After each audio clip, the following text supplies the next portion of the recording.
Olá pessoal, bem-vindo aqui no Vê na Real, no nosso vídeo de hoje que vai ser sobre visto de trabalho. Como é que funciona o processo, como é que funcionou pra gente, a real do que eu vou trazer é baseado na nossa experiência, o que eu ouvi que talvez funcionaria e não funcionou, o que eu ouvi funcionou, o que eu fiz, como é que foi todo esse processo. Então se liga aí, se você conhece alguém que tá buscando essa oportunidade, aí tá nesse momento aí de visto de trabalho também, compartilha. Se você também quer só me ajudar aqui, me animar, comenta, me fala se gostou desse vídeo, como é que você achou. Mas é isso aí, agora vamos falar sobre visto no trabalho. Então vamos lá, gente, vou explicar um pouquinho do processo do visto, como é que foi a entrevista, o que eu encontrei de diferente no visto de turismo para o visto de trabalho. Então vamos lá, eu já tinha visto de turismo, na verdade negócios, que é o conhecido B1, B2. Eu tirei esse visto em 2012. Meu visto, ele venceu, está vencendo agora em agosto, esse B1, B2, tá? Então da minha casa só eu tinha o visto, né? O Eduardo e a Mônica não tinha. Agilizamos o passaporte da Mônica durante o processo seletivo, que eu tava ali participando. E eu peguei e falei, ó, se der certo, então pelo menos ela já vai estar com o passaporte dela vencido, porque crianças têm passaporte com validade bem menor do que nós adultos. Então é tipo alguns anos só, enquanto os nossos de adultos são de 10 anos. Então o dela estava vencido, corri ali, já deixei o passaporte dela prontinho, então quando veio a resposta da empresa, eu já estava com tudo certo. A empresa contratou uma outra empresa especializada em migração. E essa outra empresa especializada em migração começou a me pedir diversos documentos, incluindo o passaporte. Então, primeira dica, para tudo que a gente vai fazer em relação a visto, o passaporte brasileiro, gente. Às vezes a gente fica preocupado em pedir vistos e tudo mais, como é que vai ser o processo dos outros países, mas a primeira coisa, o primordial é olhar o passaporte brasileiro. Por quê? Às vezes está com a validade em cima da data, tem a questão de no mínimo 6 meses, né? No caso dos Estados Unidos, se é visto de turismo, tem que ter páginas em branco. Então, assim, existem diversas regras. Então, se você vai viajar, se você a trabalho, qualquer coisa, a primeira coisa, se preocupem com o passaporte brasileiro, porque a gente sabe que às vezes as nossas operações aí do Brasil entram em greve, fica um pouco mais complicado.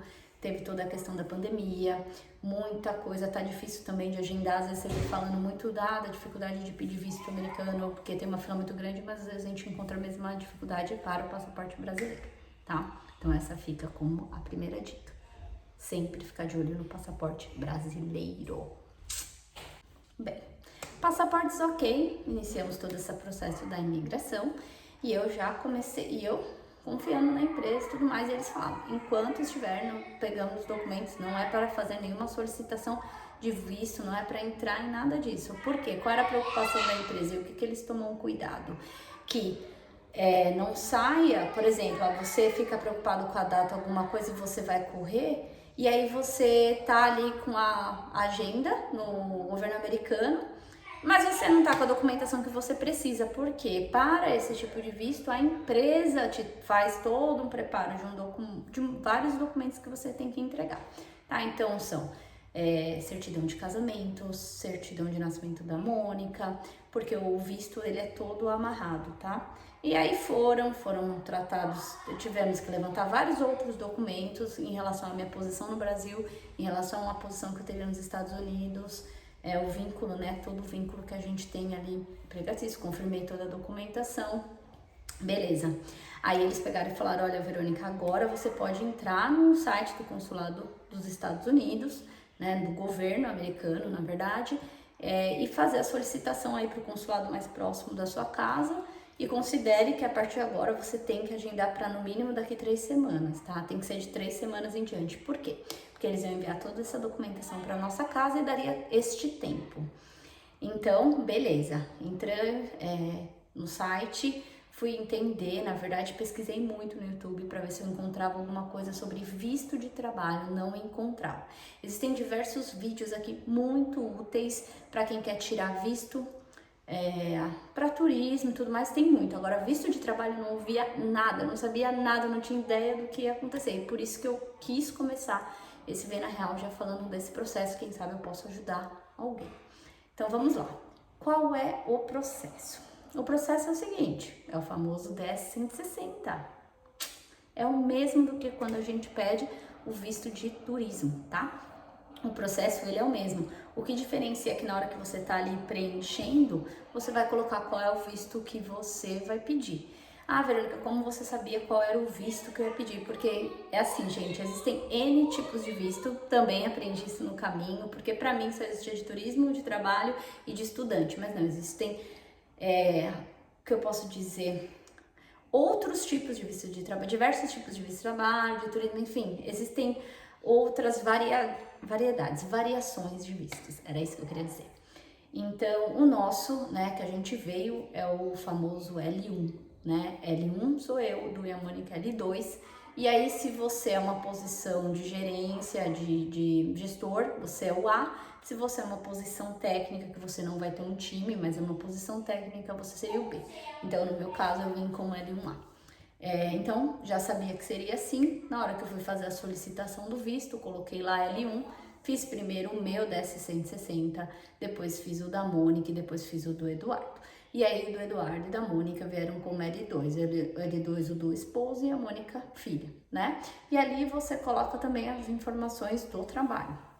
E para quem nunca fez o DS-160, ele faz várias perguntas da sua vida. Não é nenhum bicho de sete cabeças, porque você só precisa responder a verdade. Se você não responde nada ali mentiroso, você não tem problema, mas é um formulário que necessita que você tenha bastante atenção, exatamente para isso, né? Para que você esteja seguro da informação que você está colocando, porque você pode ser questionado sobre ela na entrevista. Enfim, conseguimos marcar, e aí quando salvei lá, fui ver, aí depois ele passa para pagamento das taxas. E aí eu fui pesquisar no Google como eu poderia fazer para agendar os DS-160 como um grupo, como família, porque eu queria que as datas fossem eu, Eduardo e a Mônica sempre junto, mesmo porque os vistos são vinculados. Então, apesar dos vistos serem vinculados, o agendamento ele não viria de uma forma automática. Pesquisei no YouTube, verifiquei que quando você vai para essa página aí do agendamento, você consegue criar um grupo, né, e incluir as pessoas. Fiz passo a passo, deu certinho.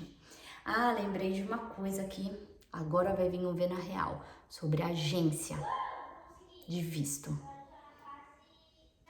As pessoas falam muito sobre agência, certo? Aqui estou abrindo aqui um parênteses na história. Eu quero contar a minha experiência, a minha realidade, agora Vê na Real mesmo. Se você está com pressa, se você tem urgência, a agência não vai te ajudar. Por que eu te falo isso? Porque só se assim, é uma agência que você conhece, que você vai ter certeza que essa agência vai ficar entrando no site vários momentos. Primeiro ponto, eu fui questionar a agência sobre esse meu visto de trabalho, eles estavam menos informados do que eu. Ou seja, eu já não tinha muita informação, uma das agências tinha menos ainda do que eu, né? E aí, porque assim, a empresa manda uma petição. E eles falavam, não, você só pode dar entrada se você tiver a petição, blá, blá, blá. Eu falei, não, eu tenho um número, mas não é esse.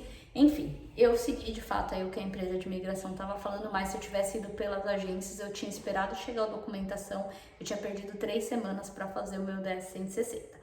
E outra coisa que aí, eu vou fechar o parênteses, porque eu falo se você está com urgência, a agência pode não ser o melhor para você. Porque quando você vai agendar a data, de qualquer tipo de visto seu, se você vai você sozinho lá fazer o agendamento, você pode entrar diversas vezes no site e ficar procurando encaixar o melhor horário para você. Agora a agência, ela vai começar a trabalhar às 9, eles devem ter algum horário ali padrão, eles entram com o usuário deles, nesse usuário deles vai estar ali todos os grupos que eles têm agendado, inclusive você, entendeu? E aí não vai ser igual a você, porque a gente só a gente realmente cuida ali do nosso negócio. Então, fecha aspas, eu vou voltar para contar agora do nosso processo.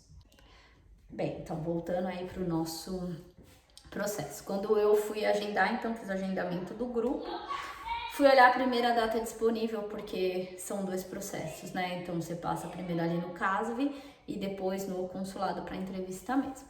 Nesse tipo de visto, você não tem nessa de não fazer entrevista, você vai ter que fazer.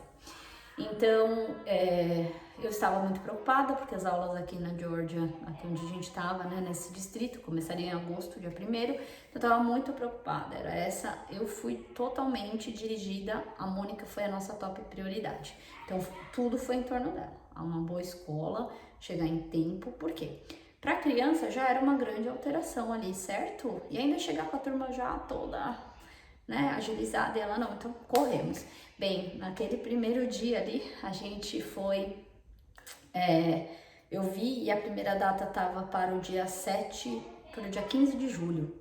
As aulas começariam dia 1º de agosto. E eu não ia comprar nada de passagem, nada sem estar com isso certo. Ou seja, eu ia chegar aqui em outubro.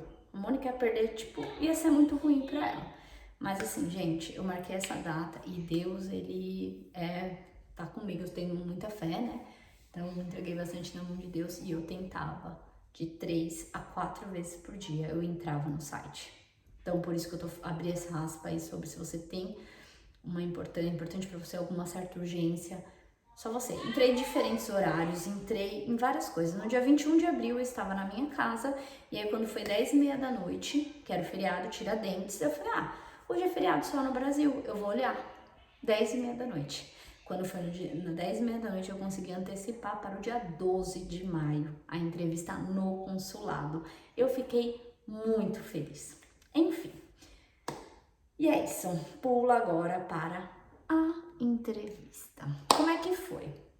Bem, chegamos lá, né, no processo, então pegamos já uma fila diferente do que quem era B1, B2, passa por algumas outros estilos. Aqui no caso da minha empresa, a gente ainda teve uma taxa maior, né, que é o tal do anticorrupção, que a empresa paga, porque, enfim, é o estilo que eles seguem aqui no processo. Pagamos essa taxa no consulado de $500 e aí fomos para a entrevista, né. Bem, quando eu apresentei ali, eles vão te orientando, pagando a taxa, e fomos para uma fila igual quem fica mesmo no visto do turismo. Fiquei atrás de uma pessoa no guichê. Foi uma mulher que nos chamou. Enfim, quando ela chamou, eu entreguei os documentos, a Mônica estava conosco. Apesar de não precisar criança, a gente decidiu levar. E aí foi o Eduardo e a Mônica, né, que estávamos de fato ali, a família. Até aquele momento quase ninguém sabia desse que a gente estava nesse processo. Bem, aí na hora que ela pegou a documentação e ela viu que era o visto de trabalho, o que ela fez? Ela falou, Verônica, a gente pode conversar em inglês, porque é a língua, né, a língua mãe de quem tá ali no consulado. Aí eu falei, olha, eu falo, né, meu esposo e minha filha não. Ela falou, não, tudo bem, aí você vai traduzindo para eles o que precisar, tá bom. E aí a gente começou a conversar, ela me perguntou qual era o ramo da empresa, o que eu iria fazer, perguntou quantos anos eu tinha de casa, aí todo mundo se assusta, né, 15 anos e tal, e a Mônica tava aqui, e a Mônica ficava assim o tempo todo, mãe, isso assim ou não? Mãe, a gente passou ou não? Mãe, isso aqui ou não? Mãe, isso aqui, muito engraçado. E a moça também entendia português, né, e ela se divertia, então foi assim, foi bem descontraído, bem rápido. Aí ela pegou os documentos, assinou, e aí visto aprovado. Essa foto aqui somos nós no carro, no estacionamento, que depois de ter pegado o visto, e a gente falou, agora sim, agora a gente vai celebrar. E foi depois desse dia, depois desse momento, que a gente começou a contar para as pessoas sobre o nosso processo. Então, a validade do visto, ele é de 3 anos, né, esse tipo de visto. Sai num papel lá, 3 anos, só que aí no visto, no passaporte, são 2 anos. Nós teremos que voltar ao Brasil. Não passa pelo processo de novo, é uma coisa só no consulado, e aí seria revalidado acho que por mais 1 ano antes de depois ter que entrar com o processo todo de novo. Foi o que eu entendi, tá, gente? Quando chegar mais perto, eu vou entender isso no detalhe. Mas é isso, a gente então tá com esse visto aqui no Brasil. Então, pra cá, pra hoje, pra quem tá procurando questão de visto, né, pra trabalho. Importante você tá com uma empresa que vai fazer todo esse processo para você, né, da petição, que eles chamam. Então a empresa, ela realmente entra com uma petição. No nosso visto tem o nome da empresa que eu trabalho, então nós estamos vinculados a essa empresa. Se de repente mais pra frente eu for tirar um green card, aí sim, eu poderia continuar morando nos Estados Unidos sem estar ligada à empresa. Mas hoje eu estou ligada à empresa. Se o meu contrato de trabalho for cortado, eu tenho que ir embora do Brasil, porque a empresa é como se fosse um sponsor, assim, né? Então eu estou realmente amarrada a ela. Então é isso. Se você quer tirar qualquer visto, o que eu posso te falar na real, eu sei que pode ter excelentes agências, mas na real pra mim funcionou eu cuidar do meu processo, porque com certeza nenhuma agência ia entrar numa quinta-feira à noite pra ver se teria ali no dia 21 uma data melhor pra mim, né? Então eu questionei isso, então essa é a minha dica, mas é isso aí, gente. É 10/160, é preencher com calma, é fazer com a cabeça boa para qualquer visto nos Estados Unidos, é não mentir, é chegar no consulado ali na hora da entrevista bem seguro, né? Não precisa falar nem mais nem menos, só responder o que está sendo perguntado para você. E é isso, boa sorte para quem vai no processo. Se alguém está no processo de trabalho e quiser mais alguma informação da minha parte, só me perguntar também. Tá bom, gente? Por hoje é só. Próximo vídeo vai ser um geralzão aí de como está sendo o processo da Mônica na escola. A gente vai trazer alguns vídeos mostrando a gente levando ela na escola, a gente pegando ela na escola, como é que funciona. Ela vai falar também como é que tá sendo para ela vai participar desse outro vídeo e a gente vai contar um pouquinho também de todo esse processo da escola, o que é pedido, como é que funcionou, qual site que a gente entrou, tá bom? Então fique ligado. Um abraço, pessoal!